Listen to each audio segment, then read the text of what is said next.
dia eu resolvi fazer. E eu fiz 60 pães de mel e eu e meu pai, a gente sentou no sofá e a gente comeu todos. E as pessoas foram gostando e foram pedindo, e aí o boca a boca foi se espalhando. Tem muitas pessoas de sucesso que já vieram aqui, começaram mesmo na parte de brigadeiros e pães de mel, e hoje já tem muita coisa. Faça parte você também desse mundo de oportunidades. Vem pra Nova Mix.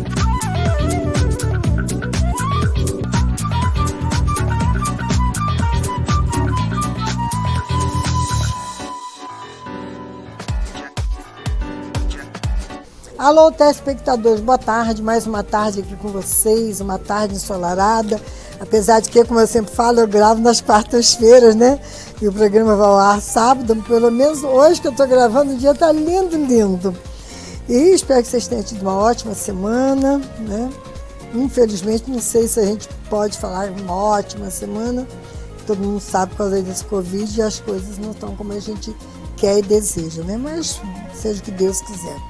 No dia 13 de maio, aniversariou uma grande amiga, Eunice Xavier de Brito Lobo. Eunice é um encanto de pessoa. Eunice, um abração muito grande para você. E é um casamento maravilhoso, mas não foi aqui, foi no Rio, na Casa das Canoas. O casal, né, médicos, foi Pedro Ruiz de Castro e Karen Leiber, foi no último dia 15 de maio, foi um casamentão, ele é filho dos meus queridos amigos, a Beth Ruiz de Castro e Ricardo de Castro. Isso foi uma festa belíssima, eu tenho certeza que a Beth roubou a cena, que ela estava linda, linda de viver, entendeu? Da maneira como eu vi as fotos, ela roubou a cena, né? Então, parabéns para vocês, eles são médicos, trabalham no Rio de Janeiro, ela tem 2 filhos, todos 2 médicos, e as noras também. Parabéns para vocês. Eu agora, acho que eu já vou chamar o meu convidado. Ainda tem um aniversário, né? O aniversário no dia 18, 18 é hoje, né? Foi ontem. É do médico ortopedista Marcos Moreirão. Casado com a médica também, Carolina Pontes. Tudo gente boa, tudo gente amiga, que coisa boa, né? Dar com essas pessoas maravilhosas. Quero mandar um abraço a todos os meus amigos e amigas que me encontram aí na rua, que falam que assistem o programa. Que coisa boa. E quero mandar um abraço grande para o Sérgio e família que moram no Rio, que me acompanham, né, pelo YouTube. Isso é muito bom, eu continuo me acompanhando, tá bom? O meu programa. Agora eu vou apresentar o meu convidado, uma pessoa que eu tenho uma admiração muito grande por ele. É uma pessoa que fala a mesma linguagem da gente, pessoa boa, esforçado, enfim. É o tipo do friburguense e do brasileiro, que ele não deixa de se quebrar, né, gente? É o ex-deputado estadual Sérgio Lobac, advogado, uma pessoa maravilhosa que ama a nossa cidade, né? Sérgio, boa tarde. Quero te agradecer, Marli, muito boa tarde para você também, essa oportunidade. Eu fico feliz de poder estar contigo. Todas as vezes que você me convidar e me der essa oportunidade, para mim é um prazer estar aqui. Tamanha a minha admiração que tenho por ti, querida. Obrigada. Eu digo que você é a musa de Nova Friburgo. Obrigada, Sérgio. Ô, Sérgio, ninguém melhor do que você para falar como é que está a situação dessa nossa cidade querida. É verdade, né? Situação realmente complicada. Ainda tem essa Covid ainda para atrapalhar mais um pouco. mas infelizmente também o poder público está passando por uma situação muito difícil, né? Assumiram o mandato dia 1º de janeiro e as coisas não acontecem. Já vai para quase 200 dias de governo e infelizmente a situação está muito complicada, a gente não vê as coisas acontecer. Isso é que é ruim, né? A cidade fica paralisada, né? É verdade, tomando medidas erradas, falta de experiência, né? Nunca passou pelo executivo, diversos secretários que nunca foram gestores de pasta pública. Então, realmente, assim, o cenário é de muita dificuldade. Tomara a Deus que possa chegar um momento em que o trem possa estar certinho do trilho.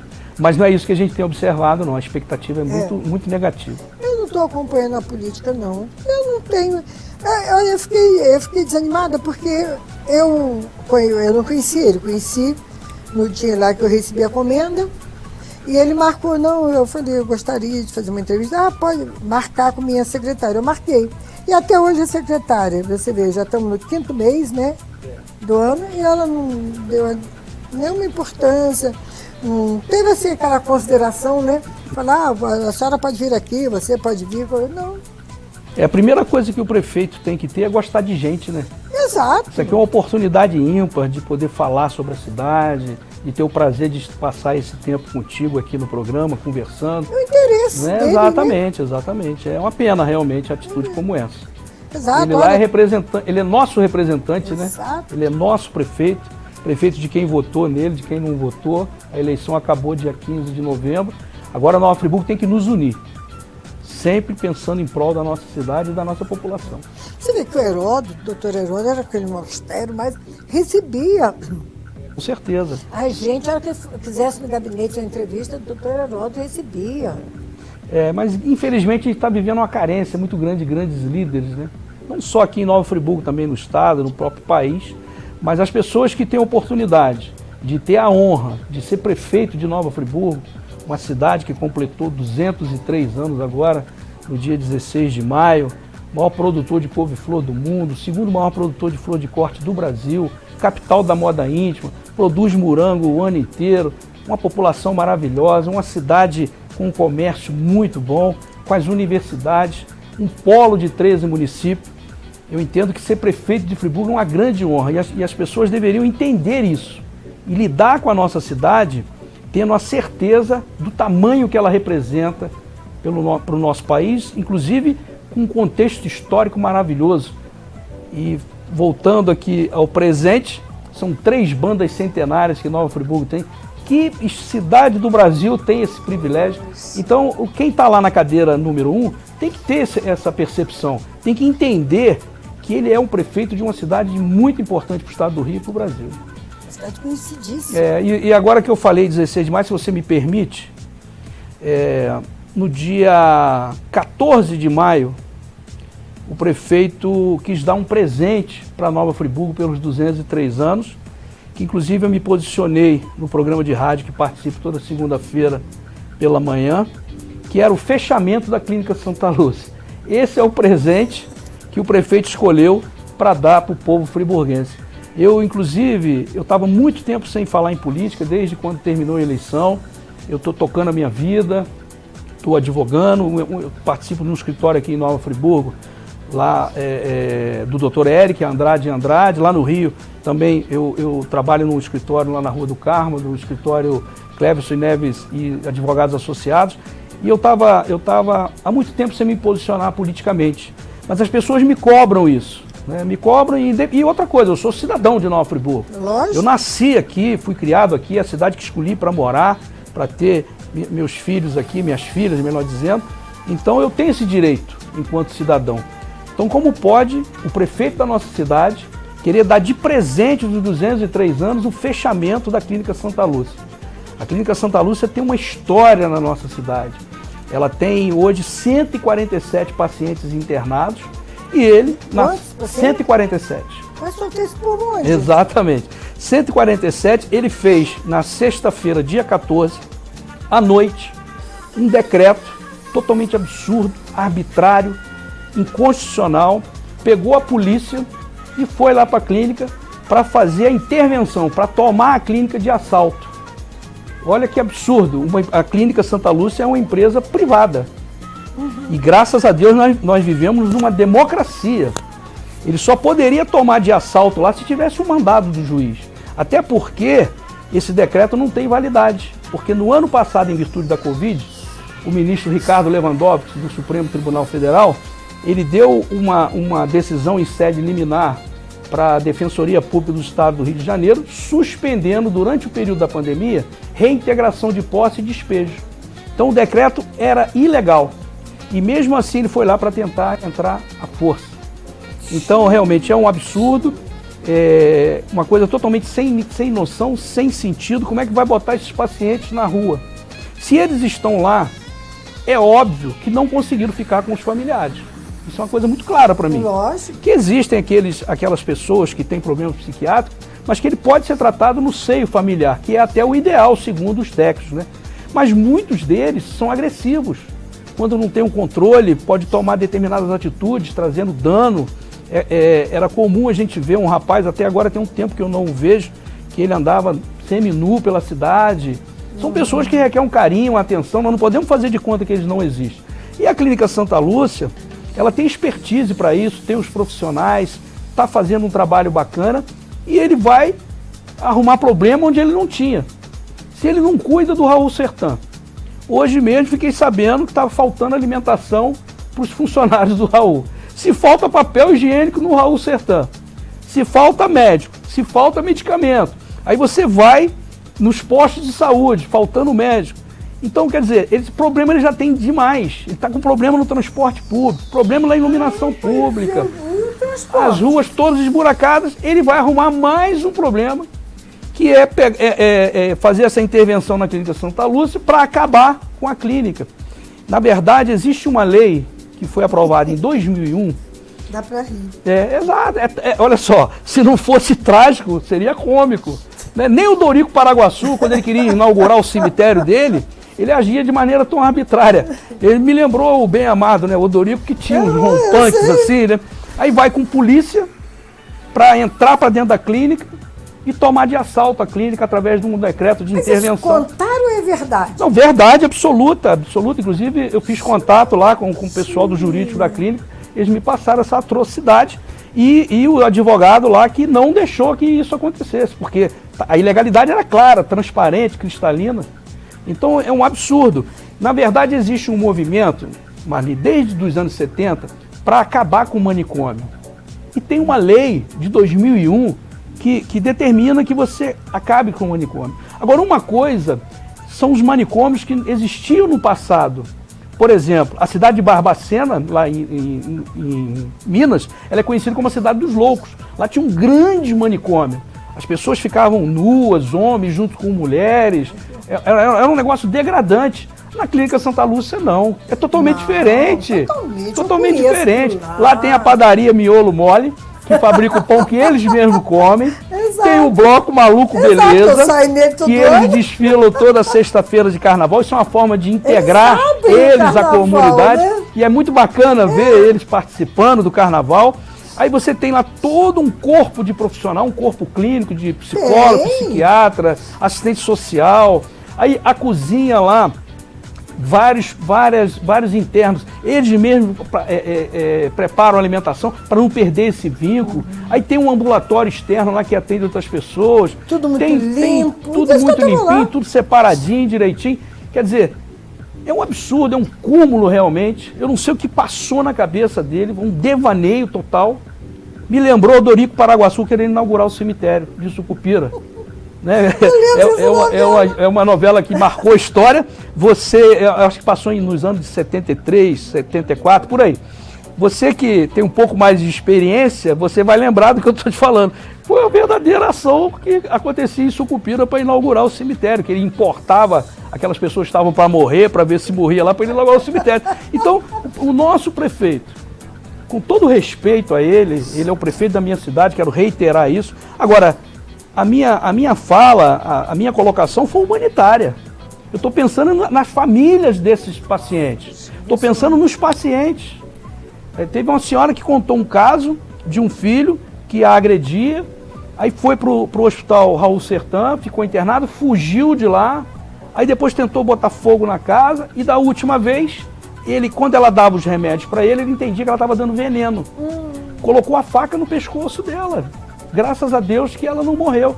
Como é que você vai pegar um paciente desse e vai falar com a mãe, agora a senhora se vira com seu filho aqui, porque quem manda aqui sou eu, sou o prefeito, e está acabado, eu vou acabar com a clínica não vai existir mais. É uma aberração realmente, mas graças a Deus a população se colocou contrária, né, e houve um grande movimento. Nós estamos aqui, como a senhora falou no início, gravando na quarta-feira. Ontem, eu quero parabenizar a Câmara de Vereadores. 20 vereadores votaram um decreto legislativo sustando esse decreto arbitrário do prefeito. Então as coisas parecem que voltaram para o devido lugar. Lógico, não tem. Esse tipo de ação, se você pensar nisso, de integrar os pacientes com seus familiares, tem que ser feito gradativamente, com acompanhamentos dos profissionais, os CAPs tudo quebrado, sem medicamentos, sem nada. E outra coisa, lá também, não só aqueles pacientes com problema psiquiátrico, aqueles alcoólatras, aqueles que estavam na dependência de drogas, também vão para lá, se cuida, sai de lá curado. Inclusive, muitos funcionários são ex-pacientes. Então você vê que a coisa está funcionando. E aí você já tem um mundo de problemas, você fala, não, falta mais um, eu vou arrumar mais um, que era esse absurdo, essa arbitrariedade de fechar a Clínica Santa Lúcia. Eu quero dar, inclusive, uma sugestão nessa linha para o prefeito, para os administradores do meu município. Tem um projeto chamado Leito de 72 Horas. O governo federal manda dinheiro, R$2.000 por dia, para que você possa montar no Raul Sertã um local para acolher as pessoas que tem problema de droga, está passando mal, vai para o hospital. Ele vai ficar nesse leito com todos os profissionais inerentes para cuidar desse assunto. Isso que ele tinha que fazer, era pensar em melhorar o atendimento para esses pacientes, para essas pessoas. Não simplesmente chegar lá com polícia. Eu fico muito triste quando eu passo em frente à prefeitura e tem um carro de polícia parado lá. Por que agora, todo dia? Eu não sei o medo de que ele está, se é medo da população, se ele está arrependido de ter assumido esse cargo e agora ele sabe que está com dificuldade de fazer a coisa andar. Então eu não sei a motivação. Eu, sinceramente, eu nunca vi alguém invadir a prefeitura para ameaçar o prefeito, tentar agredir o prefeito, eu nunca vi. Sim, com todo respeito às cidades da Baixada Fluminense, quando eu passo ali e vejo um carro de polícia, eu falo, gente, será que eu estou na Baixada Fluminense, onde o índice de criminalidade é gigante? Nós estamos na Suíça brasileira.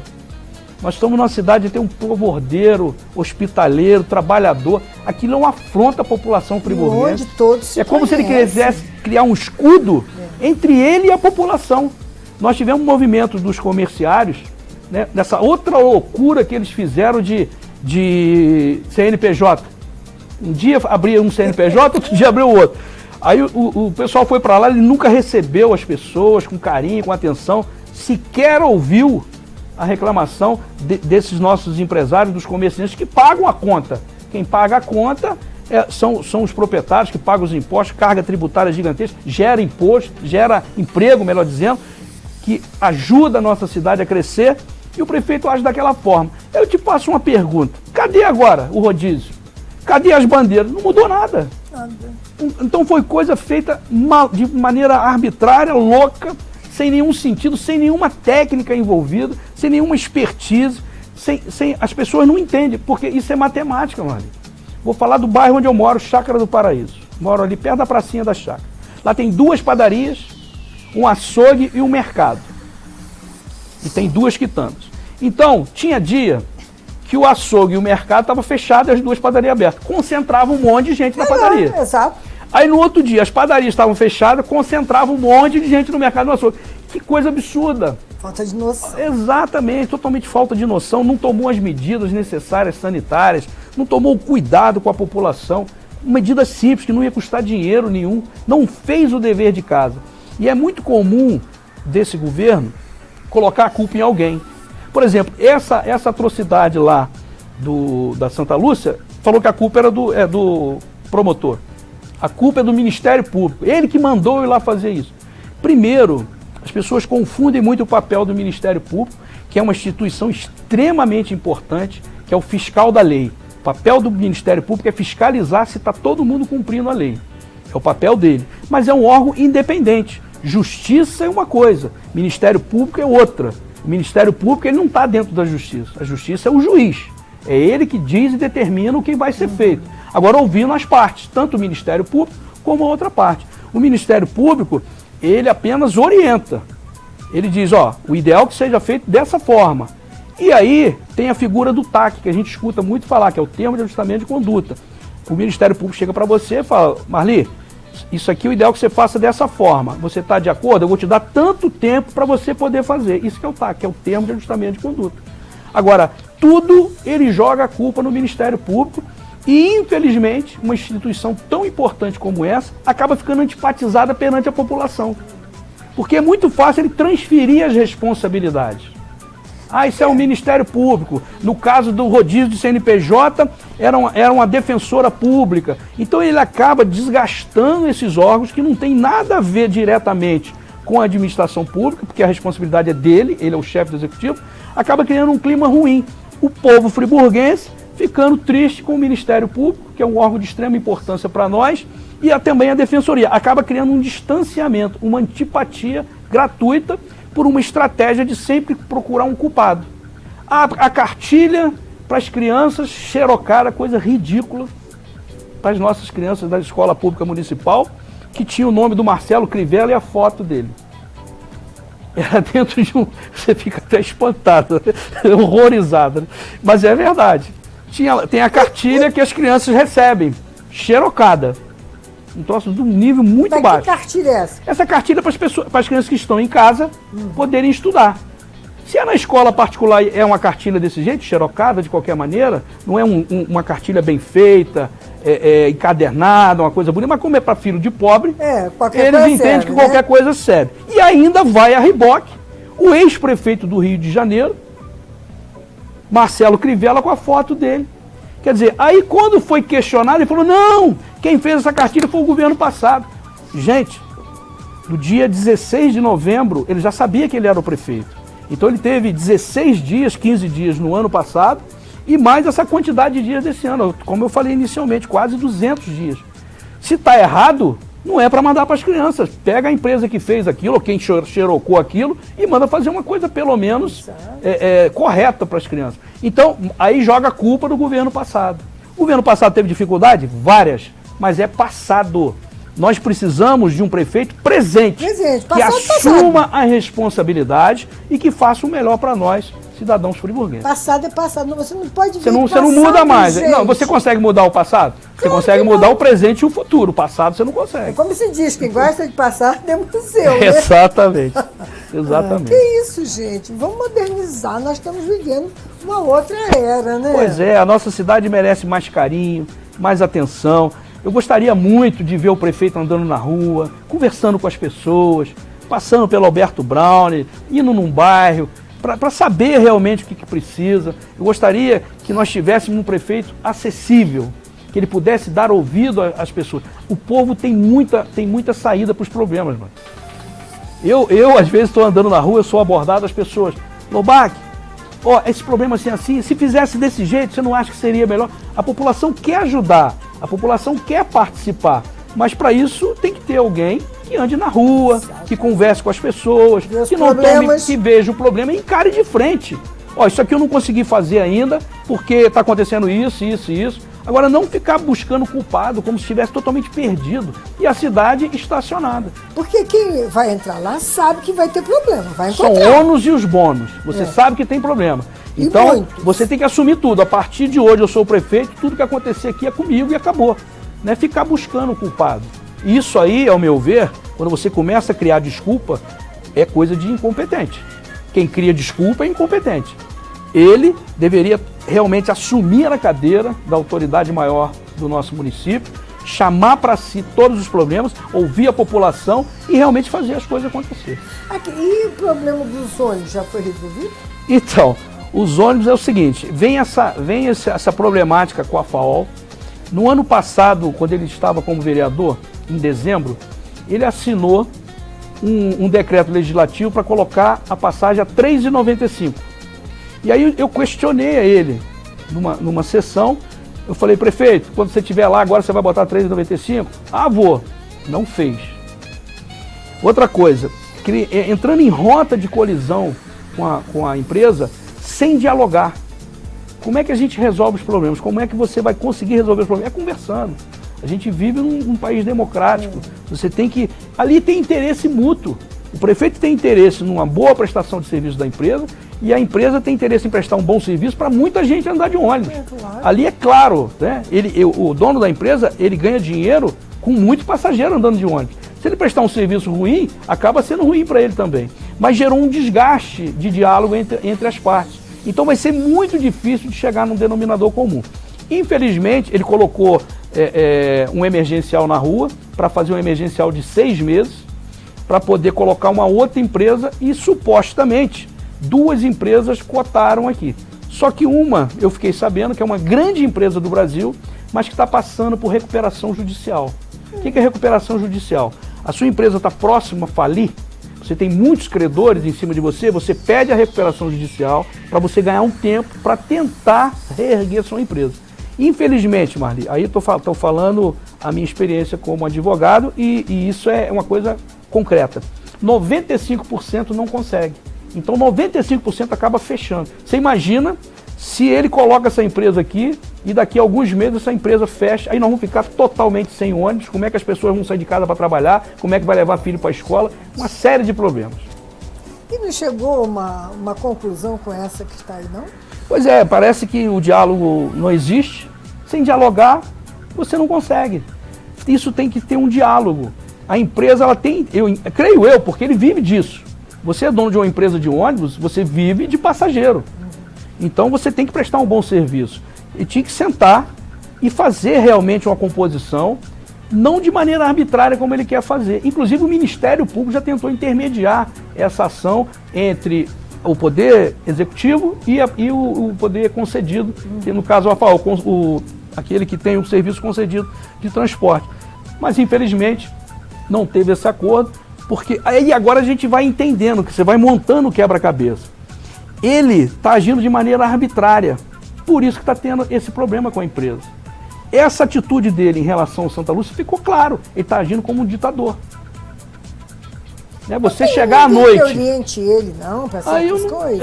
Eu não sei porque na verdade, a última vez que eu estive com ele foi na última sessão na Câmara no ano passado, né? Então eu nunca mais estive com ele, eu também não fui à prefeitura. Eu não sei quem é que está por trás disso, quem que está orientando ele, mas se tem alguém orientando, ele está muito mal orientado.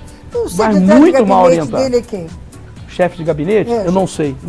Eu sei que o Serginho é o vice e o professor Pierre é o secretário-geral. É o que sei da prefeitura. Nem os secretários que ele colocou, eu não conheço nenhum.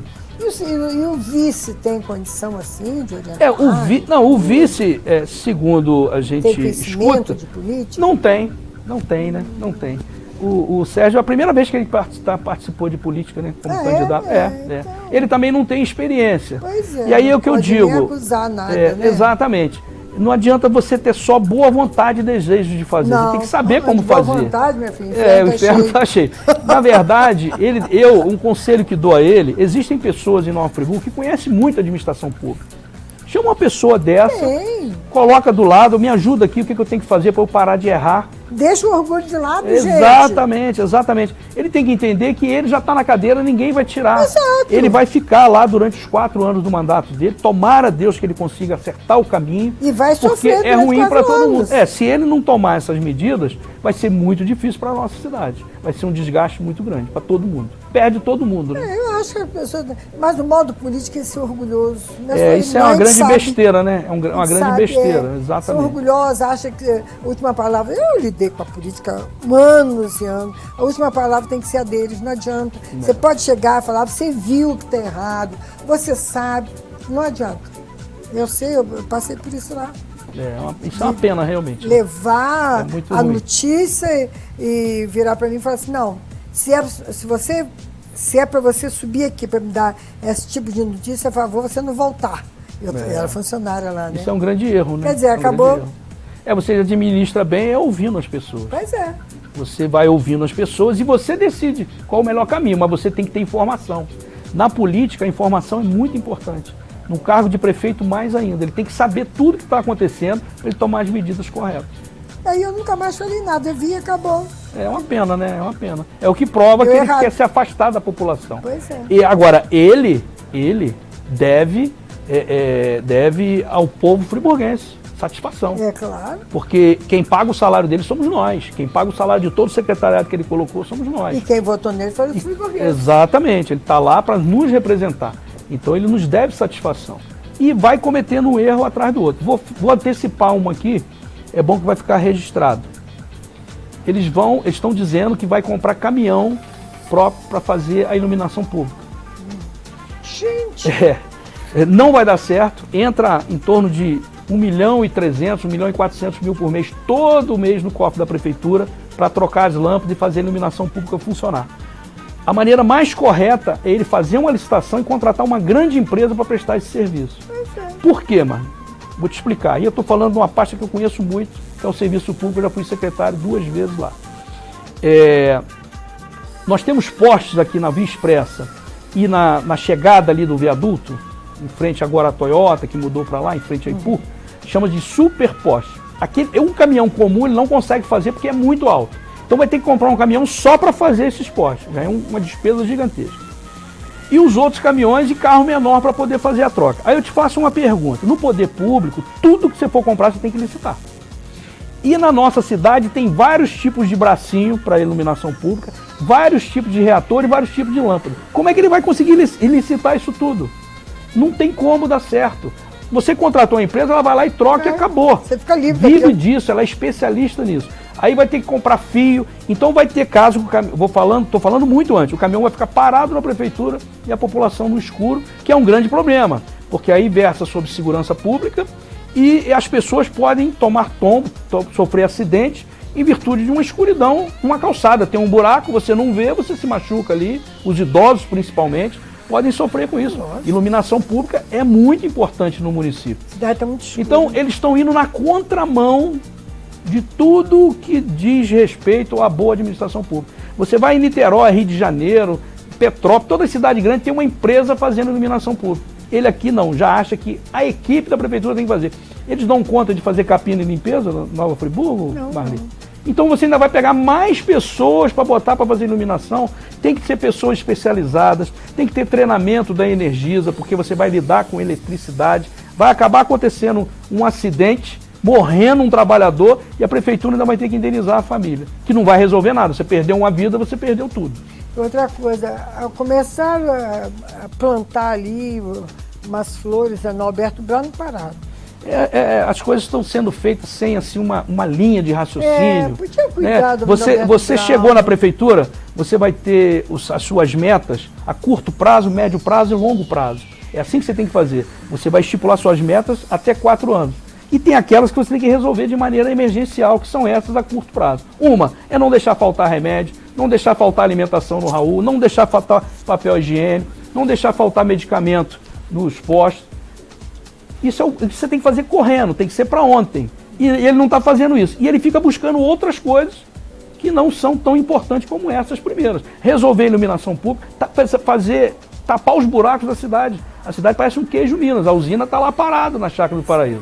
Ele não colocou para funcionar. Então são medidas que ele deveria, de maneira urgente, já ter solucionado. Já estamos mais de 200 dias, chegando aos 200 dias. Então essa expectativa, ela já caiu por terra. Infelizmente, ele vai ter que reverter essa situação, porque eu tenho certeza que muitas pessoas que votaram nele estão arrependidas já. Inclusive, um que gravou um vídeo na rede social, reclamando do rodízio do CNPJ, foi cabo eleitoral dele. Então já é um que já ficou muito triste com ele, um que falou muitas aberrações aí, até alguns palavrões que a gente não pode repetir aqui. Mas por quê? Trabalhou para ele na campanha. Então é muito difícil. Eu gostaria muito que ele acertasse. Né? Para a gente chegar aqui, elogiar, parabenizar. Então isso que nós queremos para a Nova Friburgo. Tanto eu, como você, como toda a população friburguense. Ele tem que sentar com pessoas que têm noção do que é governar, não é isso? Falta opinião, gente. Falta relacionamento, Por exemplo, ele não tem relacionamento no Estado, ele não tem relacionamento lá em Brasília, então fica muito difícil. Ele tem que se cercar de pessoas que têm esse relacionamento para que ele possa realmente fazer a coisa caminhar. Olha, Sérgio, nosso horário já terminou. Caramba, passa muito rápido, né? Ah, que pena. Mas agora, de vez em quando, eu vou ligar para você. Tá bom, querida. Vai ser um prazer estar aqui com você. Eu atualmente estou advogando, vivendo da minha profissão. Eu não tenho, assim, quando faço essas colocações, são críticas construtivas. Exato. Eu não tenho nenhum interesse em cargo em prefeitura, eu não tenho nenhum cargo público, político, nada disso. Eu quero é que ele cuide da minha cidade. Eu estou vivendo um momento muito especial na minha vida com a minha filha, que eu estou dando mais atenção para ela, com a minha esposa. Graças a Deus, o escritório está indo todos os dois muito bem. Eu quero é ver a minha cidade crescer e avançar e que esses problemas sejam solucionados. Que ele consiga, né, enxergar um caminho. Exatamente. Que possa levar um objetivo, né? Exatamente, querida. E te agradecer mais uma vez esse convite. Nada, eu que te muito obrigado. agradeço. E obrigado à direção também da Nova TV. Telespectadores, até semana que vem, se Deus quiser. Um grande abraço para todos vocês e se cuidem. Nós estamos aqui sem máscara por causa da nossa distância. São 2 metros de distância, né? Mas saindo daqui, vamos logo colocar a nossa máscara. Sérgio, muito obrigada. Tá? Eu que Obrigada agradeço. Mesmo. Agradeço, é um prazer. Sempre assisto o seu programa. Ah, que bom. Dá um abraço na Natasha e não esquece de mandar a foto da filhinha. Não, Pode tá? deixar, mando sim, querida. Muito obrigado. Tchau, gente.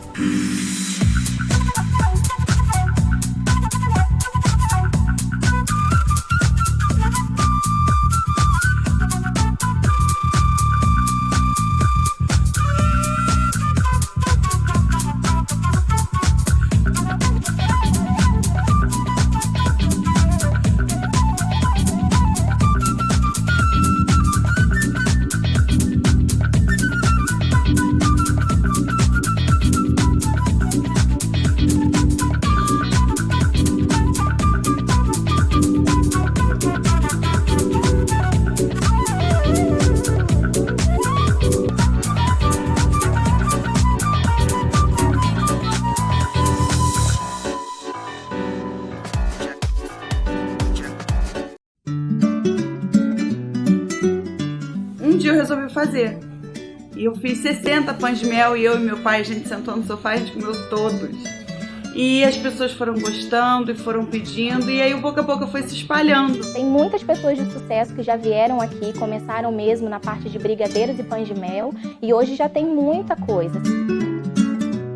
Faça parte você também desse mundo de oportunidades. Vem pra Nova Mix.